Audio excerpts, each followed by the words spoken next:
Please like, share and subscribe. Nani and Odela వీళ్ళిద్దరి కాంబినేషన్లో Paradise అనే మూవీ రాబోతున్న విషయం మనందరికీ తెలిసిందే భయ. ఈ మూవీకి సంబంధించి రోజు క్లిప్స్ అయితే రిలీజ్ అయిందని చెప్పొచ్చు. క్లిప్స్ అయితే గుత్త ర్యాంప్ అయితే ఉంది భయ. నాకైతే పిచ్చగా నచ్చేసింది. ఈ రేంజ్ అవుట్పుట్ అయితే నేనైతే అస్సలు ఎక్స్పెక్ట్ చేయాలి. నాని గారి నుంచి బూతులు కూడా మామూలుగా లేవు భయ టీజర్లో. మీరైతే వినండి, ఎలా అనిపించిందో కామెంట్ చేయండి.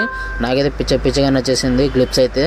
ఇంకా మన లుక్ అయితే మేక్ ఓవర్ కానీ లుక్స్ కానీ అదర్వైజ్ అయితే కాంప్రమైజ్ అయ్యే ప్రసక్తి లేదన్నట్టు ఉంది భయ. మన లుక్స్ అయితే కేక పుట్టించాయని చెప్పొచ్చు. నాని గారి లుక్స్ అవి రేంజ్లో అయితే ఉన్నాయి. ఇంకా బీజిఎం విషయానికి వస్తే అదర కొట్టేసాడు భయ్య, డ్యూటీ ఎక్కేసాడని చెప్పొచ్చు అనిరుద్ గారు.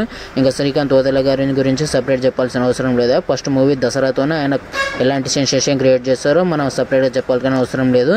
ఇంకా సెకండ్ మూవీ అయినా ప్యారడైజ్ మూవీతో ఇంకా ఏ రేంజ్ అవుట్పుట్ క్రియేట్ చేస్తారో నేనైతే ఈగర్లీ వెయిట్ చేస్తున్నా. మీరు ఈ క్లిప్స్ చూసింటే మీకు ఎలా అనిపించింది అయితే కింద కామెంట్ చేయండి. ఇలాంటి మోర్ కంటెంట్ కోసం నా ఛానల్ అయితే ఒకసారి సబ్స్క్రైబ్ చేసుకోండి భయ్య. మూవీకి సంబంధించిన కంటెంట్, రివ్యూస్, రెగ్యులర్ అప్డేట్స్ అయితే మన ఛానల్లో అయితే అవైలబుల్గా ఉంటాయి మీకు.